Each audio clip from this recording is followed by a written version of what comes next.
Hey YouTube, how are you guys doing? This is Tamara Rose Blodgett, and I'm going to do episode 7 of my foreign living series. And you might wonder, why am I out here walking and doing my video? I'm a day late from uploading it. That's the starting thing. But I've been going through a personal upheaval here. And it's not something I'm really willing to go into, but it's changed what I can do with my time a little bit, and it's important to try to continue the normalcy of just doing what I'm doing here. Did a couple of elimination diet videos.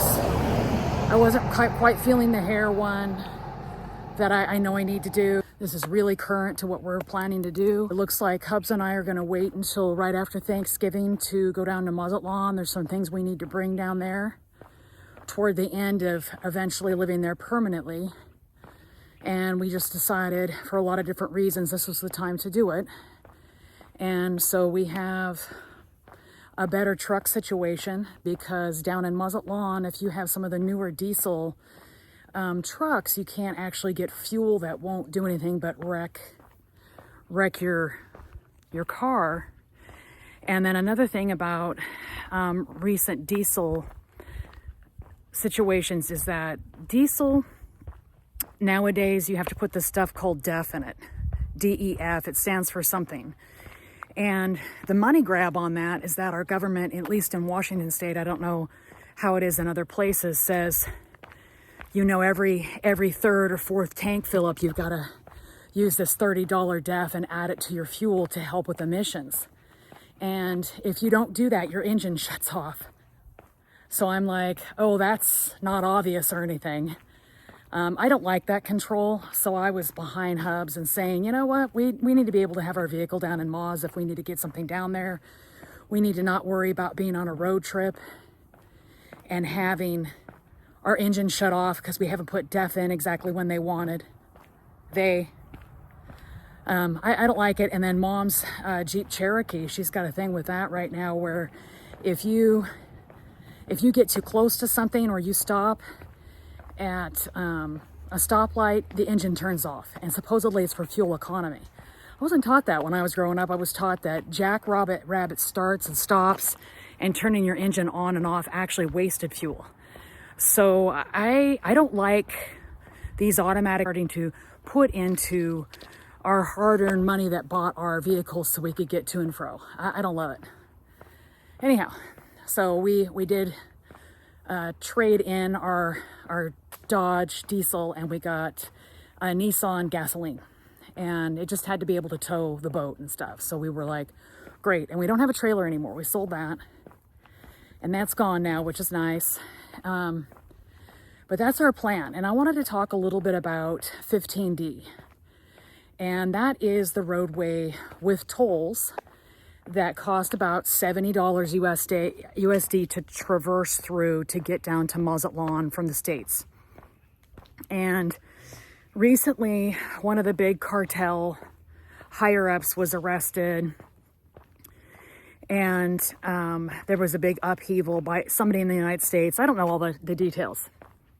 Anyway, a big deal cartel person was arrested, and it caused a big thing down in Mazatlan. And apparently the toll bridges were affected, and they were trying to be taken over by the cartel. This is just hearsay, I don't know for sure. And so they closed them. Well, that affected all kinds of transport, because a lot of things come out of Culiacan. So I was like, okay, great. And that means that we can't drive down there. Now our friends, the Irish, they're going to go down right before Halloween. That's their normal time to head down. Whereas we never usually head down sometime in November. We usually wait for Thanksgiving, but not always.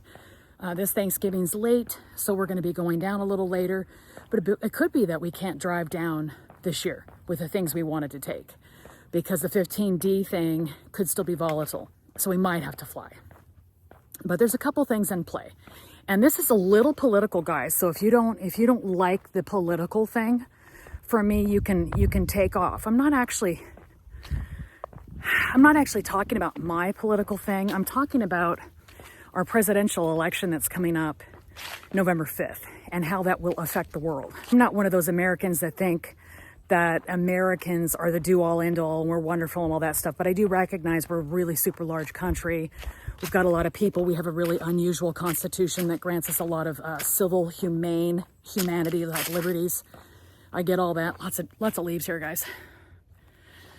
Anyway, I get all that. But what we're waiting for is that we know there's going to be civil unrest after whoever gets elected. If Trump gets in, there'll be civil unrest. If Kamala gets in, there'll be civil unrest. And Hubs and I are not keen on leaving our main asset here in the States unprotected while people hash it out in some criminal, freaked out way, possibly. So I know that seems a little bit like, wow, that's dramatic, but I don't feel like that. I'm seeing enough from a variety of different places that give me pause. And so for the first time ever, this will be our 18th season going down to Muzzet Lawn, we feel as though we may have to take in the climate, the global climate, to see if the timing is right on that. And how does that affect us? Well, it affects us on a lot of areas, because say things are really stupid in the US, but we feel like our house is safe and we go down to Mexico. Say things are real dumb still in Mexico. Well, we don't want to be there when they're having unrest too. You know, if there's some big cartel shakeup, then why would we want to actually place ourselves down or better off here? So we just kind of have to wait and see. And you have to think about that when you live foreign. You have to take the precedent of the country and sort of what it's done with its citizenry for the last, say, 50 to 100 years, because all these countries are kind of new. Technology's made it that way. You know, all these countries have a different system of how they've treated their citizenry. What happens when the going gets bad?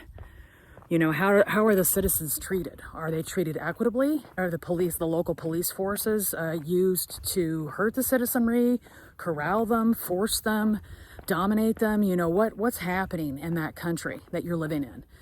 So you do need to think about that with regard to Mexico. They're our neighbor. They're a benign neighbor. They are a partial republic, not exactly like America, but close. And you just have to make sure that your civil liberties, you feel confident with those. And we do have a new president, a new female president in Mexico. My understanding is that she's a WEF lackey. That's all Rumble stuff there, guys. If you guys are interested in some of my deep-seated tinfoil crown type of suppositions, you might want to go to Rumble and check me out there. But I don't delve deep here at all. I leave YouTube as just a variety channel where I talk about my passions, like growing my long hair. Look at that, guys. Look at that, right? My nutrition journey with Hashimoto's, my split lifestyle. Oh yeah, sometimes I do frugal fashion. I have a bunch of things to show you guys there. I want to do a try on for you guys. And I just haven't done it yet. I just haven't done it, but I'll probably do that after my hair video.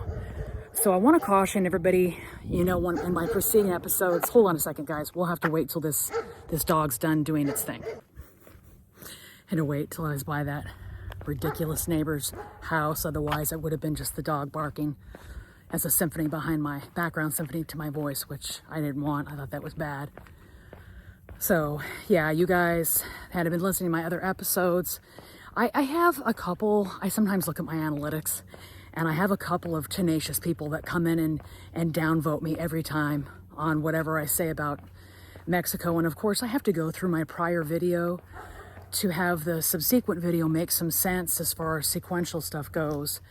And so I've carefully gone through it, and I thought I was very honest and pragmatic and upfront with all the detailing. And I think there's just some people that are unhappy, and they don't want to, they're not actually into that, and they hate my guts, and they're like, you know, I don't like you or what you're saying. And that's fine. I'm exploring what's happened in my life so that others that are wondering about what it would be like have some point of reference. And I have no reason to lie. I certainly haven't played up Muzzet Lawn as far as being some utopia where all your troubles are gone. That's not true. There's unique things in split lifestyle. There's cultural differences where you're not going to know what's appropriate or what's not when you first arrive. You have to learn through trial and error. But like I've said in previous videos, if you're polite and you try, they're very forgiving, much more so than we are here. I mean, how many times have you heard people say in America, why don't you learn English? And they're pissed at people that come here and they don't speak English. And I'm like, yeah, English is tough and they're not going to always know, first off.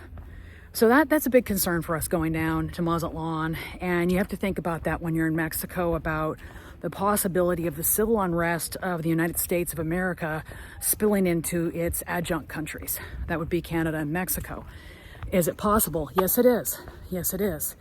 Could the cartel, for instance, hold any American face they saw as American or Canadian, and I think we all kind of look alike actually, as responsible for that arrest that happened to one of their own? I don't know. It's just that you have to look at all those things and say, is it safe for me to go down there? And I've never felt that way. In the 18 years we've been going down there, I've never felt unsafe about being in Mexico until this year.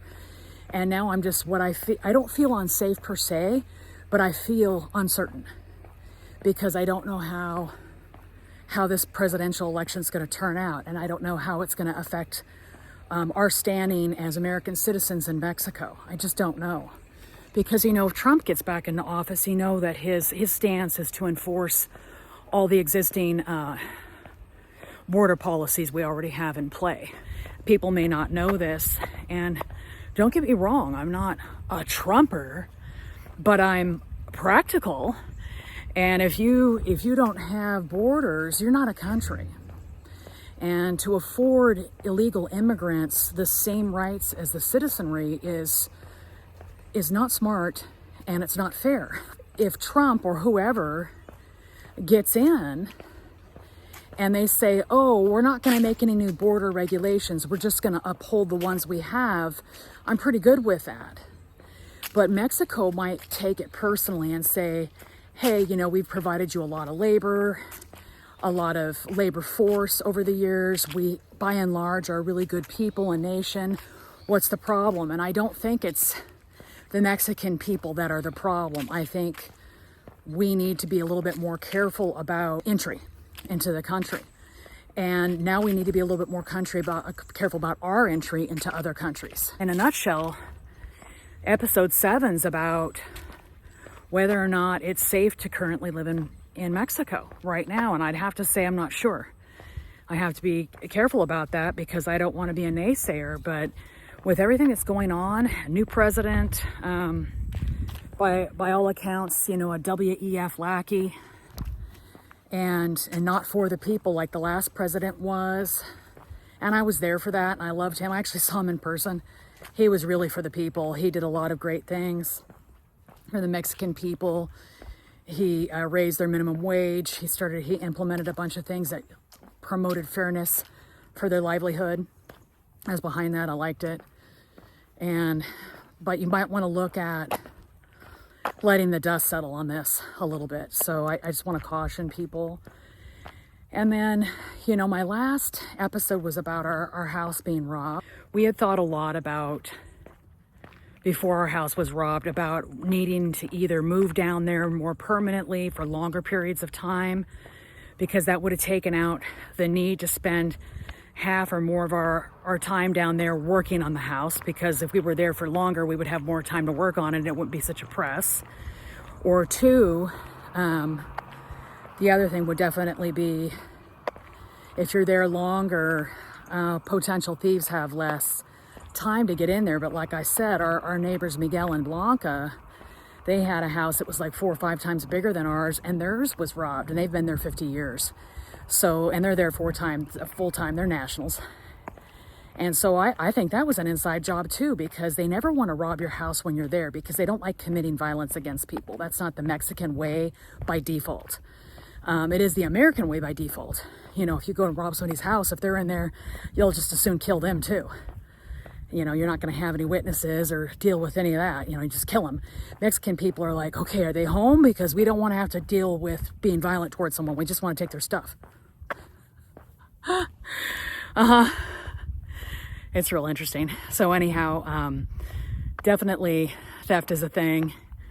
And that's why I suggest, if you're not wanting to live down there full time, and full time to me is 8.5 to 9 months and more. If you're not wanting to commit to that length of time, I really do suggest the condo option, because the condo option allows you to lock it and leave it. And the house option is super great if you're going to be there most of the time. And that's what you want. You want to be able to be there most of the time so that if there's the homeowner type things, you can address those on a better pacing, a slower pacing, just, when you can get around to it. You don't have 3 months to get all the work done and then you have 2 weeks left to relax. That's awful.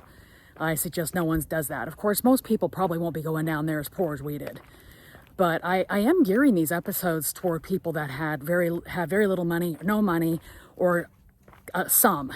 I'm not gearing it toward the people that have $1 million nest egg and they can go down there and spend $400,000 for a mansion and then fill it full of pool people, garden people, housekeepers, maids, nurses, whatever they need. I'm not gearing my videos towards them because those people don't care. And I'm not saying they're bad. I'm just saying that if you have that much discretionary income, these videos just don't apply to you that much because you're never going to interact with the people in the way someone with a lesser income will. And we knew that. We knew that when we went down there, we were going to learn the language. We were going to have our kids exposed to a different culture, also learn the language. To a large part, that'll happen. Though my young one, he's like, Mom, I think you're probably more fluent than me at this stage. And I was like, I don't think so.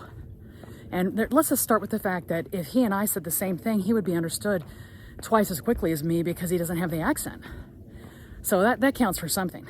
But anyhow, you guys tune in for the next episode. I am pretty sure that my next episode is going to be down in Mazatlan. We're going to spend, like I said, we might, travel down right after Thanksgiving. And I think this year Thanksgiving is the 28th of November. So probably my next episode is going to be in December. Now I know that's a long time from this episode, but I want it to be kind of in the moment, real time type of thing. And when we get down there, I want you guys to kind of check out my condo. I'll show you kind of the rooms and stuff once we get, things straight enough so it doesn't look like a, junk heap. I'm not a big housekeeper. I just kind of hit the highlights and cross my fingers. That's about how I do it. And then I'll show you my errands and things like that. And probably once a week I'll have like an errand day and people can just see sort of, where do I go and how do I walk to get to the places I frequent and stuff, which is kind of fun. And then I'll show you guys our favorite watering hole and things like that. So I'm excited about the real-time videos coming up. So this was just kind of a cautionary thing and also an additional kind of summary about what kind of a place you want to live in, and it all depends on your finances and the time. If you want to move down there forever permanently and sell everything, go ahead and get a house or consider it. That's nice. No HOAs, no politics, none of that stuff. But if you are going to still be part-timing for a long time, condo's a way to go. It really is. Take it from me. So anyhow, thanks for listening, guys. Love you. Subscribe, follow, and share this video with anybody you think would care. Thank you.